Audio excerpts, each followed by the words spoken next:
Welcome to Spotlight on eWomen, the place for everything eWomen Network. Entrepreneur, enterprising, enlightening, and exciting. Please welcome your eWomen host, Phyllis Smith. Hello and welcome to Spotlight on eWomen Network. I'm Phyllis Smith. So as an entrepreneur, you're always considering new ways to market your business, right? Absolutely.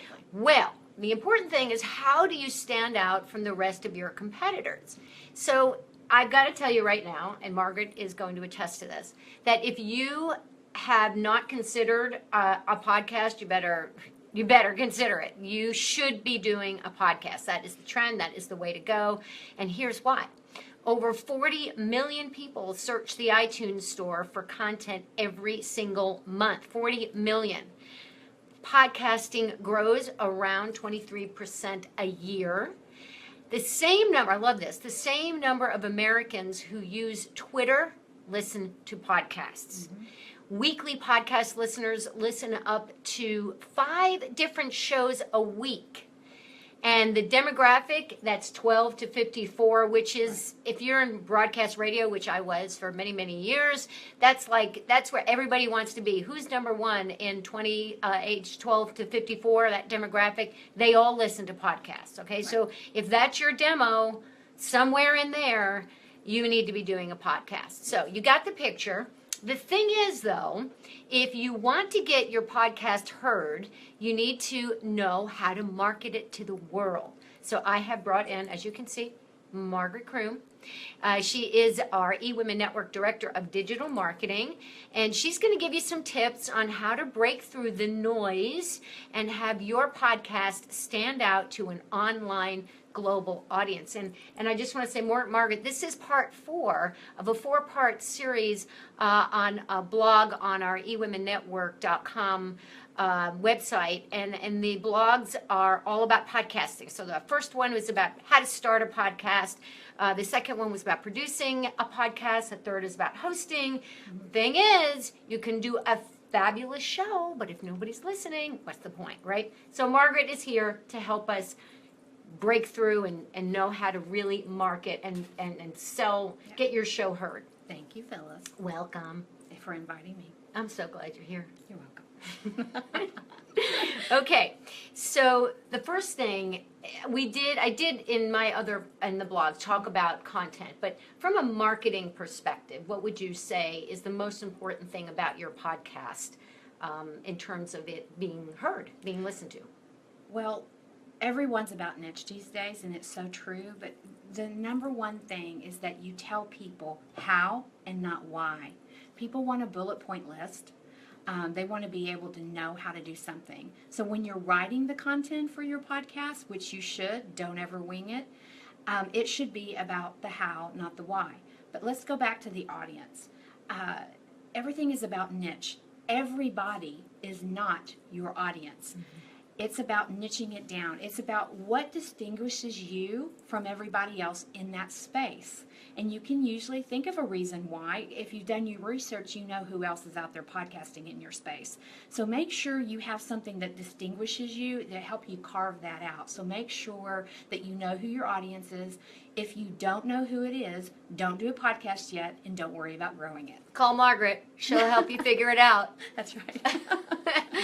Okay, so yeah, it is important, and you do need to know who you are. And this is really, particularly for people who are in business, who are using their podcast as a tool, as content. Content is king and queen. Right. Very, very important that you are always producing content, because that's what people want. They want free stuff. Right. So if you give them a lot of free stuff, then maybe they'll trust you.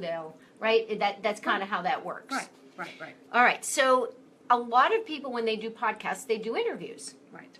And so you can actually use your guest as a way to help you market. So explain that. Well, first of all, with your guests, you're basically scratching their back. And so it's kind of a tit for tat. So when you have a guest on, you need to ask them to help you market the fact that they're on to their own audience and bring them on. And you also need to tell them and show them how, especially if they don't know, about social platforms. Most people know these days, but if you go ahead and give them the text or the copy and the link and all the information that they can just copy and paste, whether it's on Twitter or Facebook or anywhere else, then they're more apt to do it. And so make sure that you nurture your guest and make sure that they feel very special for being on here, but also don't be afraid to ask them to promote it as well. One of our hosts, Steve Kidd, one of our EWN Radio Network hosts, Steve Kidd, he's very particular.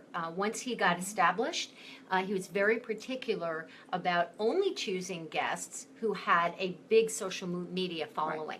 Right. And when you so explain that. Well, that's very important. A lot of the different, very successful podcast hosts that I've researched, that is their thing too, is to make sure that they're asking people who have a large following.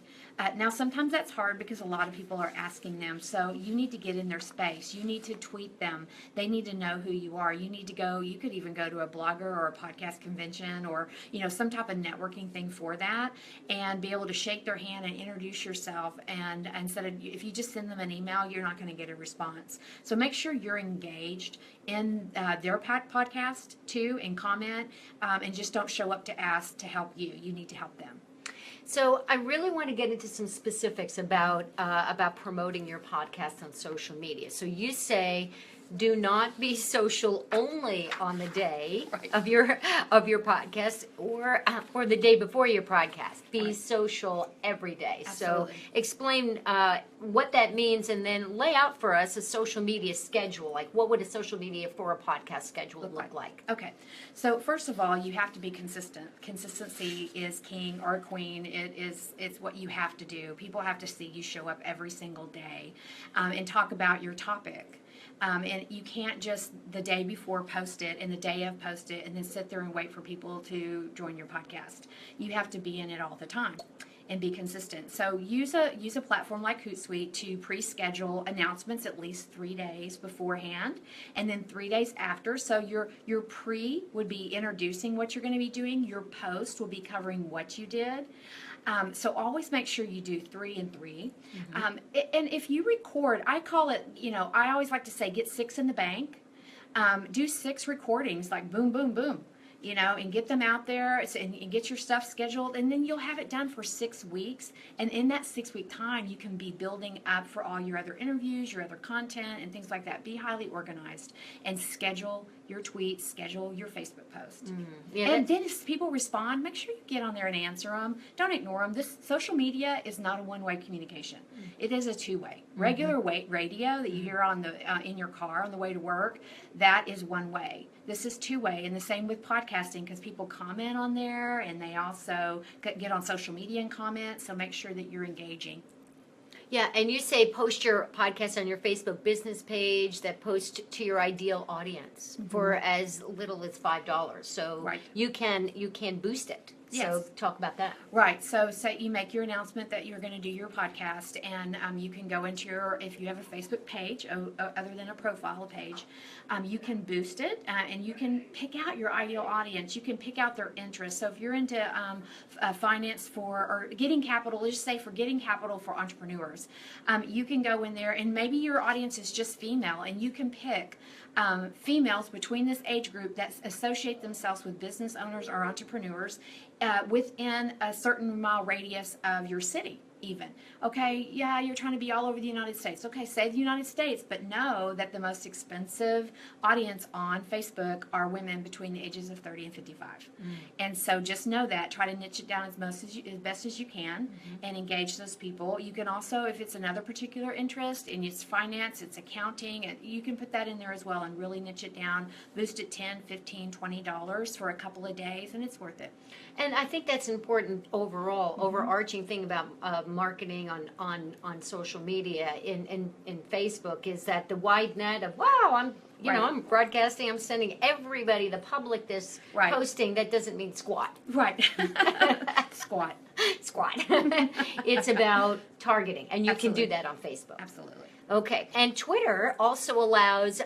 There's something called Stitcher. Stitcher. And tell us about how Twitter allows an app called Stitcher to broadcast from Twitter. That's pretty cool. So, were you familiar with Twitter before I told you that? I know Twitter, I thought you would. Stitcher because Stitcher, yeah, Blog Talk Twitter. Radio, which is our platform Yes. for our radio network, I want to say that they right. push it to Stitcher. Stitcher. They push our hosts' shows to Stitcher and iTunes. So Right. I did know So about that. Stitcher gives you this little widget, and when you post or you tweet about your podcast or your audience gets it, they can just click on that widget and it automatically feeds your podcast through Twitter to listen to. So it's one less step of them going, and so that's another thing you can do. So I looked you up, Phyllis.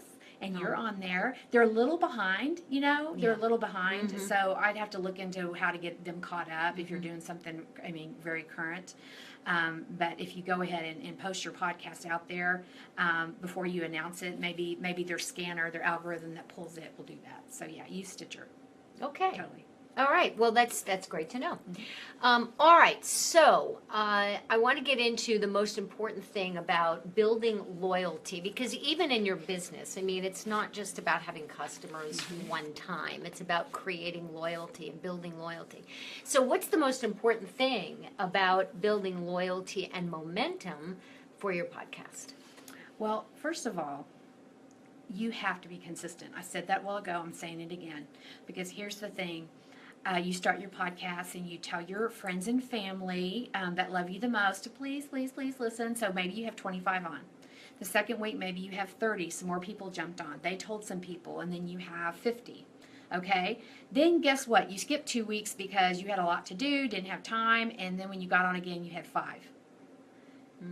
You have to be consistent. That's why I say bank 6. Yeah. Okay, and so here's the other way to create loyalty. Make sure you're listening to your audience. So if they comment on social media, if they comment on, if you have places on your radio platform or your blog to comment, make sure you're listening to them and what they really want to hear. If they ask a specific question, you're like, oh, I know the perfect person to answer that. Just kind of like you did with me. Bring them on, and the more that you give them what they want and the content what they want, the more loyalty you're going to get. They're going to subscribe. They're going to get notifications every time you come on. They're going to tell their other people that are in their circles about it, and that's how it grows. And so this is also how you create audience engagement. Absolutely. It's how you create audience engagement. You can also create a private Facebook group yourself and say, hey, who wants to hop over there on my private Facebook group with me and we can discuss this more? Because, you know, when you have a podcast and people comment, then they go away from it. If you're in a private Facebook group, you can continue the conversation in one silo. Okay. And there's also something called a call to action, CTA. Yes. So how can you, inside your podcast, in what we're doing here, how can somebody, or how important is it to have a call to action? It is so incredibly important. So nothing cracks me up more than a marketer when I've listened to a podcast and it's just over. Bye. Signing off now. Thank you. Bye. Nothing. There's no call to action. What did you want them to do? What did you want them to get out of it? Send them, ask them, do you want my notes to this podcast of all my resources that I use to get this information? You can go now on my blog, or you can go here, wherever, and you can download it, and then they give you their email address to get it, tit for tat, and they get that from you. At least it's a call to action. And then you do that over time. Those people may develop into customers. They might develop into a sale of a download that you have, or they might be someone who pays you as a consultant or whatever it is that that you do. Right. Then they can become a customer. But don't ever end it without a call to action. And that's not always selling. A lot of times a call to action is, tell me what you think about blah blah blah blah. Okay, and say I really want to know this so that I can have the best guest on this show. I love your feedback. I want to know your opinion. That's a call to action. Yeah. And I know it's important. Our founder, CEO Sandra Yancey also she talks about seeding in your podcast. Let's just say you're a coach and you have clients. You can be in your interview. You can be talking about, I have a client who I did such and such with. That's seeding. Someone listening will go, they have a client. I like this person. I might want to work with them. Right. So so remember to seed throughout. It's not just all of a sudden it's over. Hey, call to action. That's right. Yeah, we need to be seeding it and growing that funnel. Right. So the idea is to get them to come to your website. Absolutely. If you have a download, you can also do a transcription. You can get a transcription service to do your podcast, and then you can post that, and that can be a download. Well, and that all brings us to more marketing, like email marketing, and depending on what they download, that they downloaded that. So make sure you have the capability through MailChimp, Constant Contact, Infusionsoft to be able to automatically send them a thank you email. And then ask them more questions. And when you ask them more questions, they click on something, automatically put your email in gear to send them another email, another thank you, answering their question, or setting up an appointment. So make sure you nurture those. Mm-hmm. Well, now you're a big proponent of email nurture campaign. Mm-hmm. So what does that mean? Mm-hmm. Well, basically, you just don't send an email to someone and sell to them. You have to give them a couple of emails over time where you're basically saying, I appreciate you, and here's some information you might found valuable for where you are in your life, what type of job you have. If this is great information for you, let me know. And then you get the response back. So say you send it out to 100 people and only 15 people respond. You now have 15 people who are engaged with you. It's better than zero, right? Yeah. Yes. So you say make sure you have an email broadcast platform that allows you to schedule emails and then nurture those who read them with more emails based on what they clicked on. And it's not more emails just for more emails' sake. It's basically those responding to the people to what they wanted to know. And you having different ones set up there based on what their response is. Mm-hmm. You also recommend emailing subscribers as a reminder. Yes. How often? When? Well, a lot of times, like our platform should automatically make the announcement to subscribers or through your RSS feed that your podcast is coming up, click here, and this is when it's going to be on, that you can listen to it. So you want to always try to get subscribers, and those are your loyal people, to be honest with you. There's a lot of people who might just go out there when you post it on Facebook and listen to it and leave, and they don't sign up for it. You want to make sure you're particularly loyal and helpful to those that have actually given you their email. And those people, like, how do we get our audience, this loyal audience, to help us market our wherever podcast? your platform is, you should have the ability to subscribe for notifications. So make sure you have a form, a contact form, simple contact form. Or if they download, you're going to get it anyway, and then they're automatically going to be in your funnel. Right. So what we're doing here is another way, either a YouTube, Facebook Live area is a great way to maximize your podcast experience. Yes. So isn't this better than just listening? I mean, yes. We're having a That's conversation. That's one of our tips today. Yeah. We decided to record this because it's one of our tips, is to record your podcast, because people are voyeurs and they like to watch what you're doing. This is what we're doing. This is what we're doing. Podcasting. And so we wanted to make sure that we weren't hypocrites. So we're recording this. So do you use your resources during your podcast? So like after 5 episodes, you talk about gathering them up and make a resource download to give away for free? Mm-hmm. Yes. You always Except think it's of ways. not. It's not free. What's not free about it is you're getting their email address, and so you need to deserve that. So make sure that what they download is juicy. That's what Sandra Yancey likes to say. Make sure it's juicy and it's useful information that they can use, to help their business or their life or whatever it is that you do. Make sure that you do that. And finally, this has gone very quickly. Very quickly. Yeah.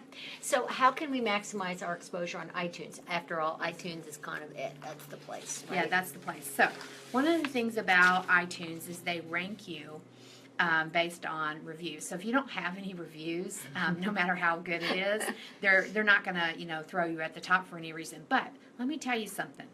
If you're brand new to the podcast world, brand new, they make note of that. And you're up in the algorithm without doing anything. So if you can go ahead and be new and get people to review you right away, you might get up and displayed in their newest podcast for absolutely free to millions and millions of people. Now that eventually filters out and goes away after about 4 weeks. So if you're brand new, you want to do it right away. But one of the things you can do is ask other podcasters if they will go review you, and be nice, but be constructively critical as well. But go ahead and review, and then always make sure that you ask your listeners as well to feel free, if you came through iTunes to listen to this podcast, make sure that you go review me. Great. And again, on our EWN radio network, it pushes to iTunes and Stitcher, as we said earlier, and so you can maximize that. For what Margaret just said, by getting those reviews. Absolutely. All right, my friends. So all of these fabulous tips, are they going to be somewhere where people can download them, since we're talking about that? I'm going to, we have them all together. I'm going to upload them to Phyllis's page for her podcast, and you can go and download them, of course. And you can also get information if you would like to be a podcaster. Why don't you tell them a little bit about that, since you organized that program with EWN. So if you want to be to podcast on our network, the EWN radio network, here's it's a pretty cool thing, because if your target demographic is women entrepreneurs between the ages of 35 and 55, then we're 30, the place 55, to be. Yeah. And I have to say, and we've heard this from many of our podcasters, our host, is that when you're part of a network, it just somehow gives you more credibility. It makes you bigger and helps you stand out than if you were just doing, you're a loner. You're just the lone podcast, and then you're just among millions of other podcasts. So when you're a part of the network, you're part of something bigger. And so so that is one of a great benefit for that. And of course, a lot of our hosts also talk about how their guests have become people that could be potential clients for them, that the guests have given them exposure. And then there's people, speaking these days in public, is one very important way to get exposure for yourself. So this is a great way to learn how to speak in public, even though you're behind a mic. But we're not, because you could Facebook Live. But the truth is that it's a great way to learn how to talk to people, how to listen, and how to, really develop those speaking skills. So there's a lot more benefits to it. But if you're interested, go to ewnradionetwork.com. ewnradionetwork.com, and you can click on Become a Host, and there's some more information there. So we would love to have you apply and be part of our wonderful team of just fabulous hosts. So and we're always looking for engaging, fantastic, different, out of the box radio show hosts, just so we have a great variety for our audience to choose from. Yeah. Well, thank you so much, Margaret. You're welcome. Great information. Absolutely. So keep listening. I'm Phyllis Smith. This is Margaret Croom. She's not on all the time, just today. Occasionally, just today. Well, I'll be more. We'll do more. Yeah. They might beg you for more. They'll beg. Spotlight on eWomen Network. Yeah. Thank you for listening, and until next time. Time's up for now. If you want more enlightening conversations that could change your life, visit ewnradionetwork.com.